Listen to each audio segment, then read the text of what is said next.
Bom dia, irmãos, bom dia, irmãs. Estamos reunidos em nome do Pai, do Filho e do Espírito Santo. Amém. Reflexão do dia 25 de julho de 2023.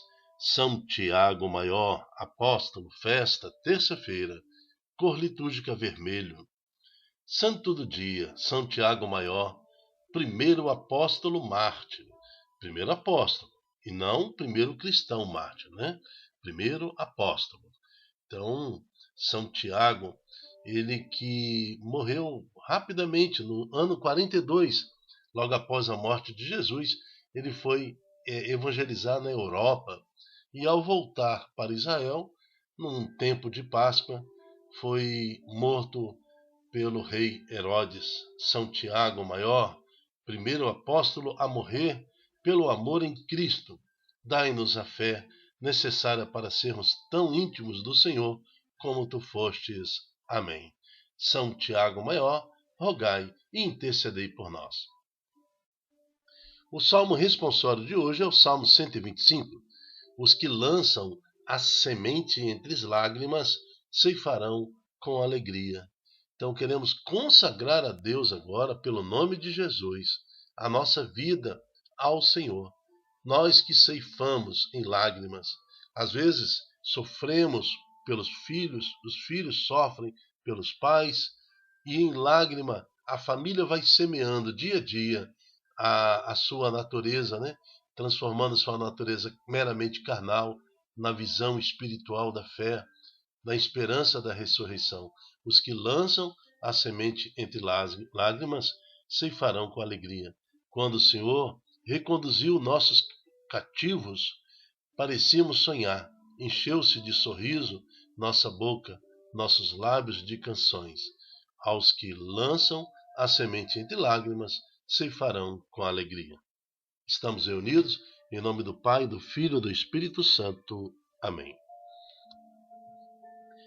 Primeira leitura está em 2 Coríntios, capítulo 4, de 7 a 15.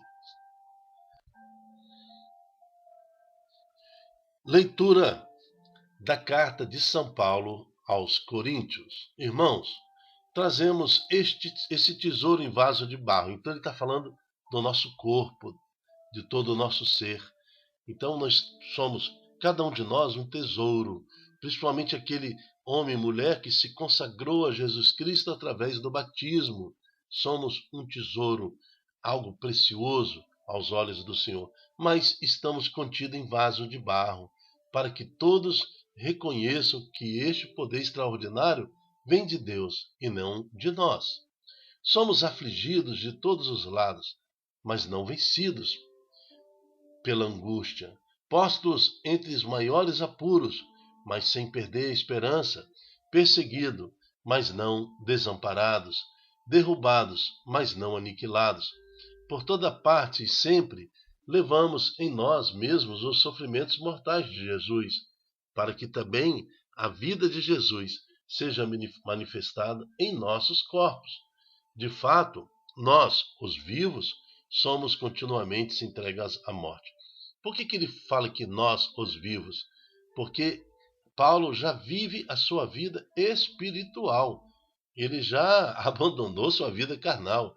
Ele, enquanto está vivendo, até morrer, ele continua viajando, continua pregando, continua construindo tendas, continua comercializando, né, se alimentando, investindo, mas ele já é um ser espiritual, ele já vive a espiritualidade dentro de si, sabendo que na sua morte ele vai ser ressuscitado para viver eternamente diante do Senhor. Por isso que ele fala, de fato, nós, os vivos, somos continuamente entregues à morte por causa de Jesus, para que também a vida de Jesus seja manifestado em nossa natureza mortal. Está vendo? Natureza mortal. Qual é a natureza dele? Mortal.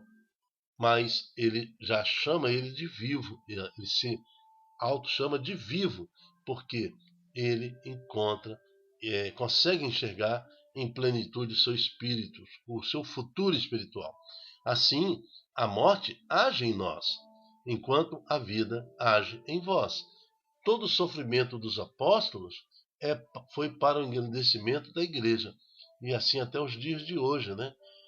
A vida de cada homem e mulher consagrado ao Senhor, dos padres, bispos, diáconos, o Papa e todo o corpo consagrado ao Senhor, não é uma vida fácil, mas ele se consome para a nossa salvação, mas sustentados pelo mesmo espírito de fé, conforme o que está escrito. Eu creio e por isso falei. Nós também cremos e por isso falamos. Mesmo que isso nos cause morte, mas falamos com a certeza da nossa vida espiritual, certo de que aquele que ressuscitou o Senhor Jesus nos ressuscitará também com Jesus e nos colocará ao seu lado juntamente convosco. E tudo isso é por causa de vós. Quando a igreja fala isso, né, que lindo! E todo o sofrimento é por sua causa, é por nossa causa, é por minha causa, para que a abundância da graça de um número maior de pessoas faça crescer a ação de graça para a glória de Deus. Palavra do Senhor, graças a Deus. Assim como São Tiago Maior, primeiro apóstolo e mártir, se doa pela causa do Evangelho, até os dias de hoje temos, dentro desta ordem apostólica, homens que se consagram inteiramente ao Senhor. A gente vê a pessoa morrendo pela causa do Evangelho, renunciando a sua vida carnal pela causa do Evangelho, para que almas sejam salvas, sejam colocadas diante de Deus. Por isso, nesse dia de São Tiago Maior, nós queremos também consagrar e pedir a Deus a proteção pelo Espírito Santo a toda a ordem consagrada, a todo clero, começando do Papa, até o nosso padre, os auxiliares, os padres auxiliares e todo o corpo eclesial da igreja, consagrando a Deus e pedindo muita força no Espírito Santo e muita bênção, e reconhecidos como igreja de que sua dor, a sua mortificação é para a salvação de almas. Por isso louvamos a Deus pelo sim de cada pessoa dessa, de cada homem, de cada mulher também consagradas ao Senhor, que se mortificam para a nossa salvação. Evangelho. O Evangelho está em Mateus capítulo 20, de 20 a 28. O Senhor esteja convosco, Ele está no meio de nós. Proclamação do Evangelho de Jesus Cristo segundo Mateus. Glória a vós, Senhor.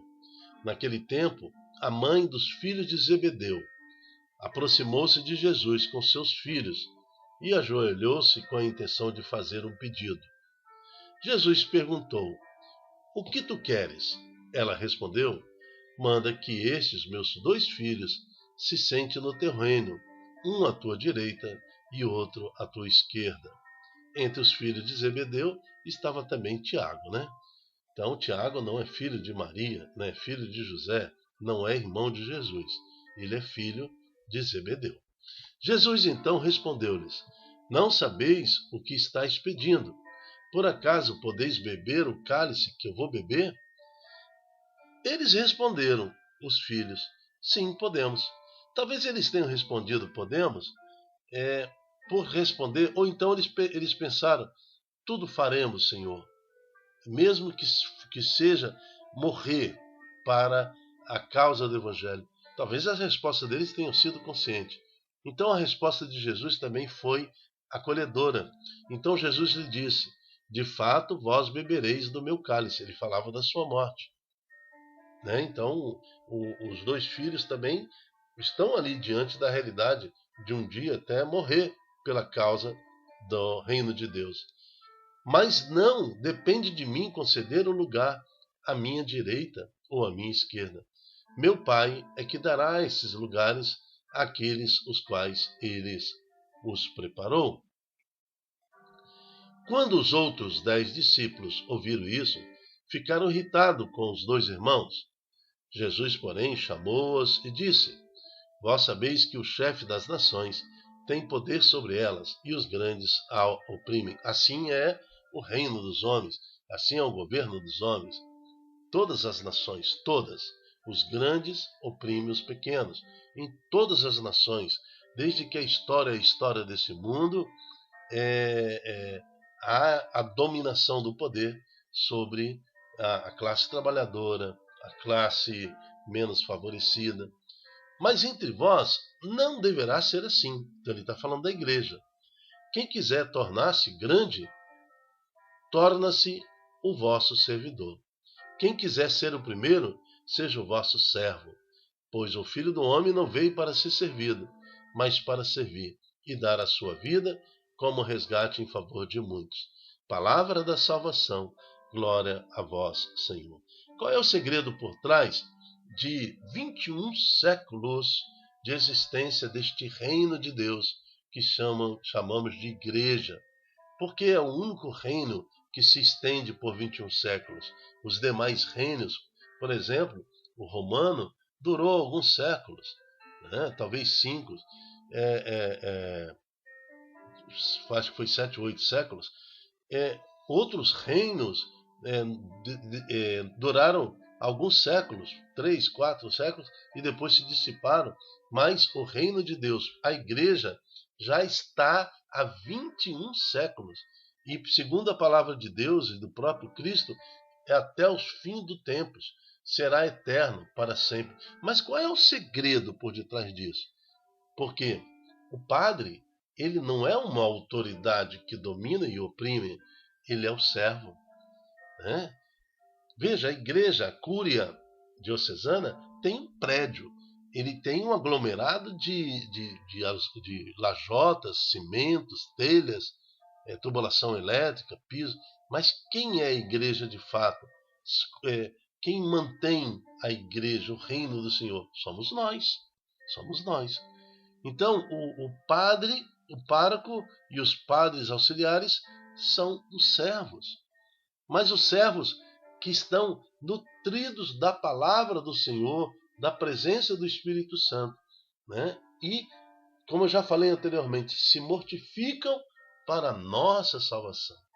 Então não tem nenhum sentido, nenhuma autoridade eclesial se sentir uma autoridade de fato, autoridade no sentido de dominar, de massacrar, de fazer sofrer o povo. Ao contrário, eles são autoridade em Jesus Cristo para promover, para anunciar a paz, para anunciar a libertação. Esse é o segredo deste reino que perdura séculos por séculos, passando por tanta dificuldade, como na primeira leitura, massacrado, perseguido, derrubado, mas sempre a igreja esteve de pé, a exemplo da vida e da morte de São Tiago Maior, que simboliza nesta reflexão, nessa liturgia, tudo aquilo que a igreja sofre até os dias de hoje. Por isso louvamos a Deus e bendizemos ao Senhor, porque um dia estaremos nós também, depois da nossa morte, diante de Jesus e receberemos o nosso lugar no céu segundo a vontade do Pai. É meu Pai que dará esses lugares àqueles aos quais Ele reservou, Ele preparou.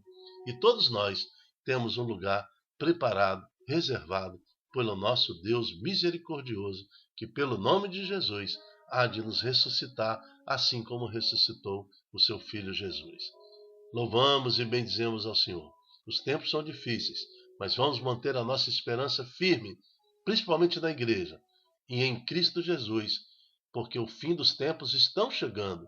O julgamento final está chegando. Jesus há de voltar e há de julgar os vivos e os mortos, e entre eles nós, que de pé aceitaremos o convite do Senhor para reinar com Ele eternamente.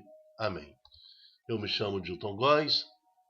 O nosso projeto chama-se Ai de Mim, se não evangelizar.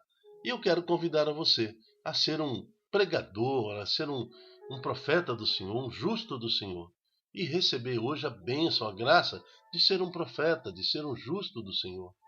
Pois são belos os pés do mensageiro que anuncia paz. Multiplique em suas redes sociais. Às vezes você manda uma piada, manda uma notificação aqui, um assunto interessante acolá. Então, por que não também não compartilhar a palavra de Deus. Compartilhe agora. Talvez um irmão, um colega de trabalho, um vizinho precisa receber esta palavra, esta pregação, para que o seu coração se encha de amor em Cristo. Seja um profeta do Senhor. Até a próxima, se Deus quiser. Tchau, tchau.